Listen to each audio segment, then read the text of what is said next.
Hello বন্ধুরা, আজকে আমরা এসেছি উত্তরা ফ্রেন্ডস অ্যান্ড ফ্যামিলির একটি প্রোগ্রামে। প্রোগ্রামটি হচ্ছে উত্তরা ফ্যান্টাসি আইল্যান্ডে। এত সুন্দর একটি প্রোগ্রামের আয়োজন দেখে সত্যি অনেক ভালো লেগেছে। আর আমাদেরকে এই প্রোগ্রামে আমন্ত্রণ জানানোর জন্য লায়ন এসআর ফরহাদ ভাইকে অনেক অনেক ধন্যবাদ।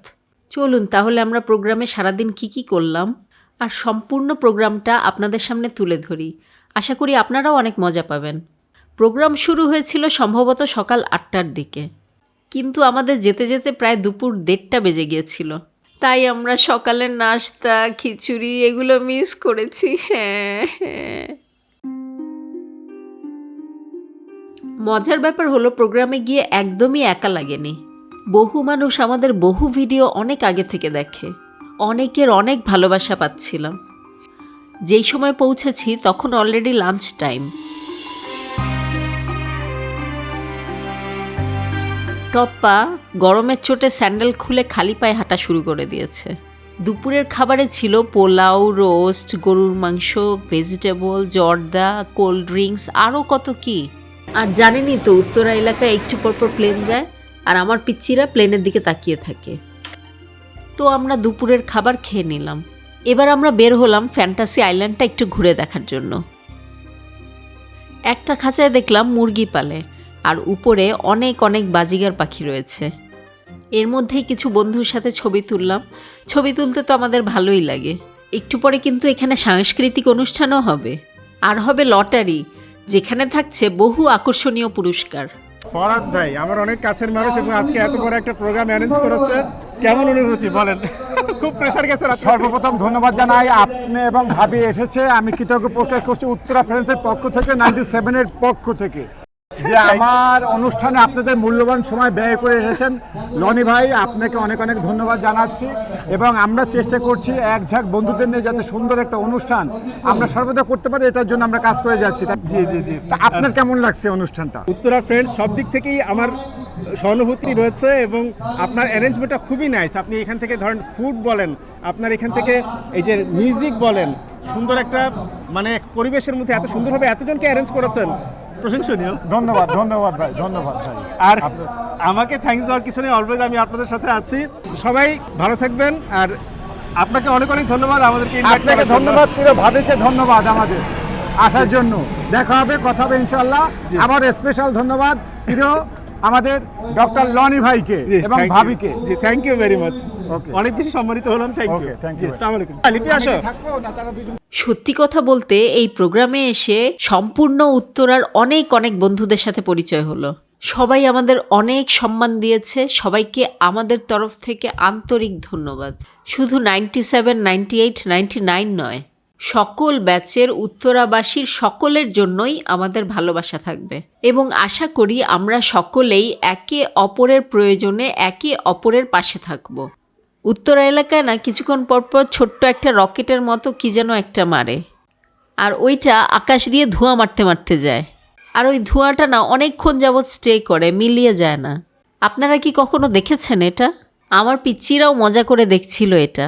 বড় বড় বিল্ডিংয়ের ফাঁকে আমাদের তো আকাশই দেখা হয় না। আচ্ছা, এই জিনিসটা আসলে কি, কে জানেন বলেন তো?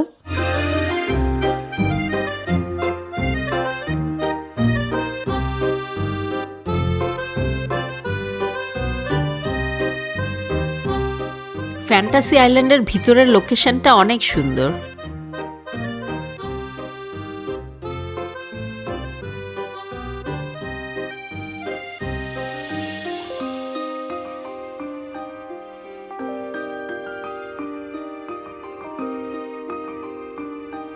দেখো একটা বিড়াল ঘুমায়।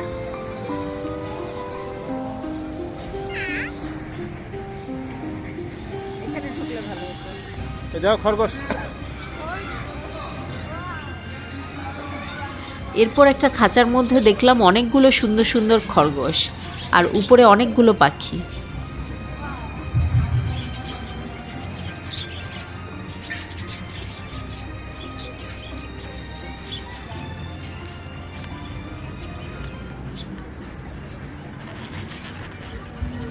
দেখো খরগোশের গর্ত, খরগোশ গর্তের ভিতরে থাকে। খরগোশ এরকম গর্তের মধ্যে থাকে? বাসায় যে খরগোশ পেলে গর্ত থাকে না তখন? খরগোশরা নড়ে না কেন? এগুলি কি ধরে তো দেখো রেড আই।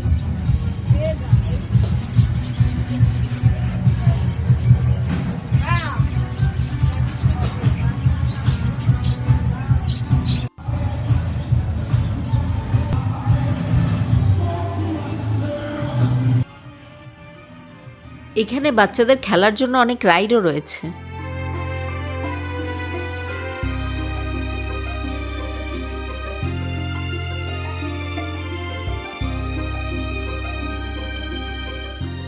এবার সাংস্কৃতিক অনুষ্ঠান শুরু হয়ে গেছে। নাচো দেখি।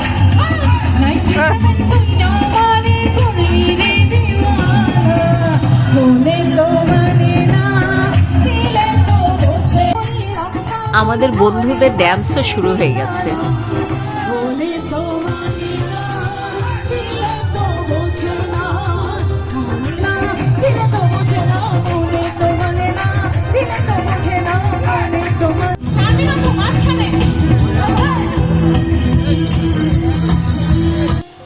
ততক্ষণে কফি এবং বিকালের নাস্তার আয়োজন শুরু হয়ে গেছে। এদিকে চলছে স্টেজে নৃত্য পরিবেশনা।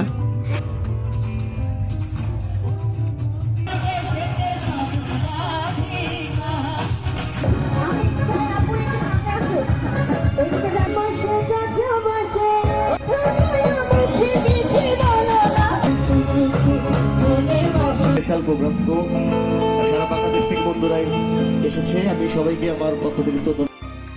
এখানে কিন্তু রয়েছে সুইমিং পুলও। ছোটদের জন্য আলাদা সুইমিং পুল রয়েছে, বড়দের জন্য আলাদা সুইমিং পুল রয়েছে।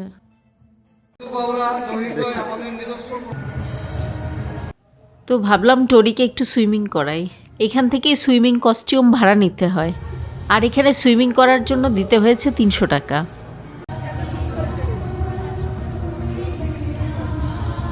আসো যাও, করো করো না, দুই হাতে ধরো, দুই হাতে দুইটা তো রড ধরো। কিছুক্ষণ সুইমিং করলো। দুই হাতে দুইটা রড ধরো। হ্যাঁ, এখন আস্তে করে পায়ে সুইমিং আর কি, কিছুক্ষণ পানিতে লাফালাফি করলো আর কি।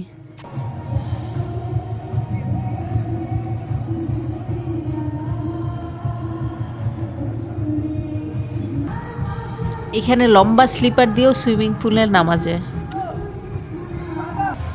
গুড।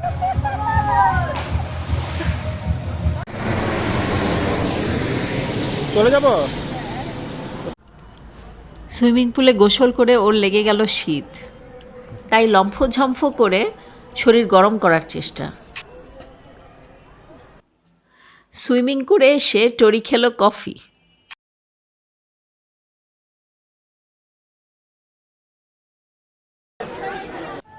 সন্ধ্যের সময় আমাদের জন্য ছিল হরেক রকমের পিঠা। ছিল ভাপা পিঠা, তেলের পিঠা, চিতই পিঠা। পিঠের আয়োজনটা আরও ভালো লাগছিল কারণ সামনাসামনি লাইভ পিঠে বানিয়ে দিচ্ছিল।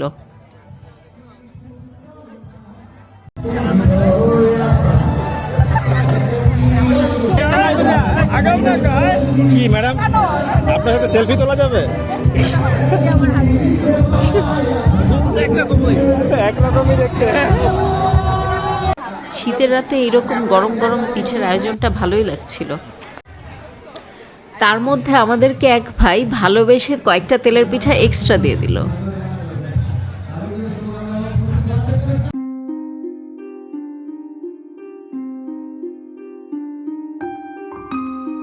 এই জিনিসগুলিই হচ্ছে ভালোবাসা, যেগুলো হয় অমূল্য। আমার পিঠা আমার সামনেই বানাচ্ছিল, কিন্তু আমি দাঁড়িয়ে থাকতে গিয়ে ভালোই ভেজালে পড়েছি। পিঠা বানানোর ধোঁয়ায় ভালোই চোখ জ্বলছিল।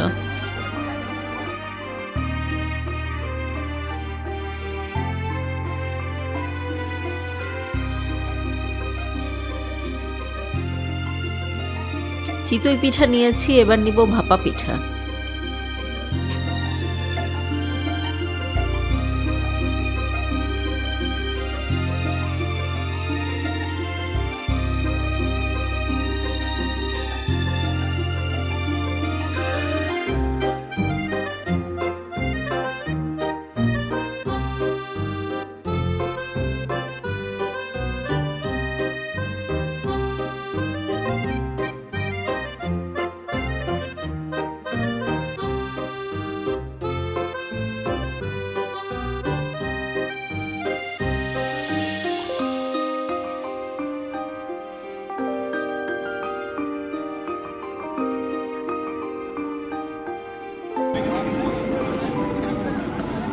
ছড়ি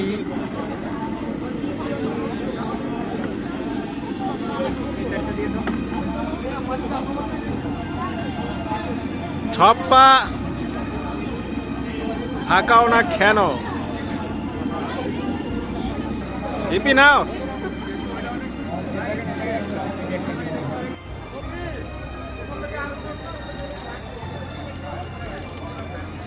এরপর বসে বসে পিঠা খেলাম। ওইদিকে কিন্তু চলছে সাংস্কৃতিক অনুষ্ঠান আর নাচ গান।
আমরা প্রোগ্রামটা ভালোই এনজয় করছিলাম।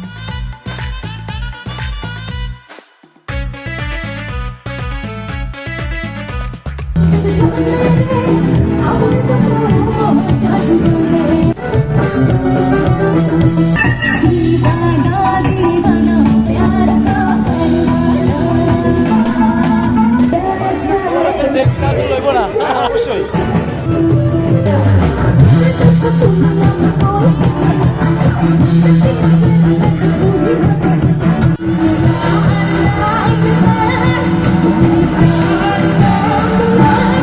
এরপর আমাদেরকে কৌতুক পরিবেশন করলেন মিরাক্কেলের কৌতুক অভিনেতা মনা সিদ্দিক হৃদয় ভাই। গতকালকে এক প্রোগ্রামে 2 মিনিট গান করছি, দর্শক আমার পিছনে নিয়ে 20 মিনিট বাইন্দা রাখছে। এরপর চিন্তা করছি না না পরের দিয়ে হবে না, বাংলাদেশের সেলিব্রিটি কন্টেন্ট ক্রিয়েটর ভাইয়ারে জিজ্ঞাসা করলাম, ভাইয়া হ্যাঁ লনি ভাই আপু করে ওনার সাথে, ললিপপকে বললাম যে আপনি বলেন কিভাবে পারফরমেন্স করুন। সে বলল কিচ্ছু না ভাই, আপনি খালি মঞ্চে দুঃখের গান গাইবেন। আমনের সুমায় তো দেখতেছি সেই লেভেলের পাওয়ার, আপনার সুমায় হাতের ব্যথা, পায়ের ব্যথা, মাথার ব্যথা সব গেছে গা। বাবারে আমার 2 বছর ধরে পাইলসের ব্যথা। আমি জানতাম পাইলস। বিশ্বাস করেন দুইজনের নাকে একটা পচা বিশ্রী গন্ধ আসতেছিল, তাকাইছিল আমার দিকে। আমি বললাম এটা দেশি মুলার গন্ধ। মেরে দিয়েছেন। আমাদের এই যে ডাক্তার লনি কেজি ডাক্তার ললিন ভাবি কই দেখতেছিলাম এতক্ষণ, ওই যে পিছনে আছে। কই আমি ভাবি দেখছি আসেন, অনেক। আসেন না। আচ্ছা এরা কিন্তু বাংলাদেশ সুপারস্টার। আরে না রে ভাই, চমৎকার পারফরমেন্স করে। আজকে লরিন ভাবিরে বলতেছে এই দেশের প্রধানমন্ত্রী, এই দেশের প্রেসিডেন্ট, এই দেশের পুলিশ আর্মি কেউ দেখ কিচ্ছু হইব না। আমি এই ডাক্তার ললিন যদি এই দেশের প্রধানমন্ত্রী হইতাম, দেশের প্রেসিডেন্ট হইতাম, দেশ উল্টায় ফেলাইতাম, দেশ পাল্টায় ফেলাইতাম। সাথে সাথে ভাবি বলতেছে তুমি দেশ উল্টায়ও পাল্টায়ও পরে, তুমি যে গতকাল রাইতের থেকে লঙ্গির পরিবর্তে আমার ছায়া পরে রয়েছে এইটা উল্টা। আমি প্যান্ট পরি, আমি জীবনে লুঙ্গি পরি নাই। আচ্ছা একটু আগে একটা আপু জাদুর গান করলো না, জাদু।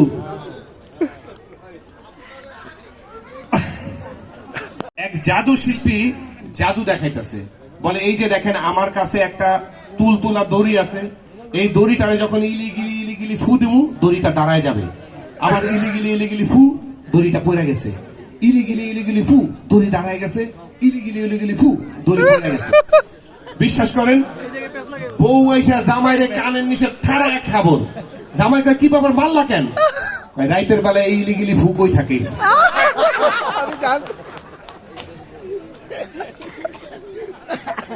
এক ম্যাজিশিয়ান ম্যাজিক দেখাইতেছে ফরহাদ সামনে দাঁড়ায় ছিল। কে ছিল? ফরহাদ। তো ম্যাজিশিয়ান ম্যাজিক দেখায় ইলিগিলি ফু। কি দাঁড়াইছে? এক আপু বলতেছে ভাইয়া আমার মাথা থেকে ক্লিপটা দাঁড়িয়ে গেছে। বলে সবাই মিলে ফু দেন, ফু ক্লিপ পড়ে গেছে। শেষ না এবার বাচ্চারটা লেখতেছে নাম বাবু, বয়স 12, লিঙ্গ ছোট।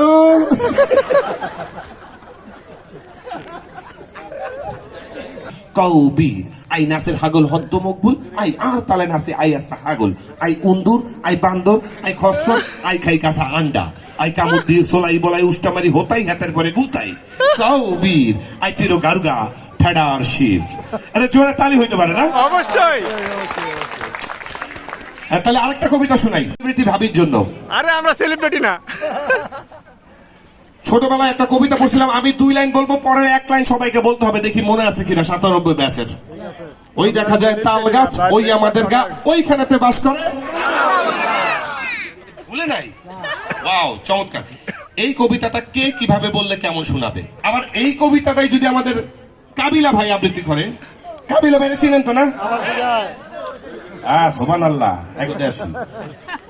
কাবিলা ভাই আবৃত্তি করলে এইভাবে করবে, সুবহানাল্লাহ। মাতারি দেখা যায় কি দেয়া, ওই দেখা যায় তাল গাছ, ওইখানে বাস করে কেডা একবার কানা ফকির ছাও।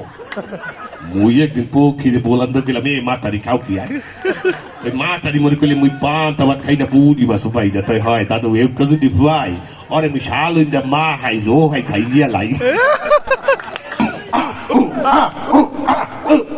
Aya, ma, de, ga, ya,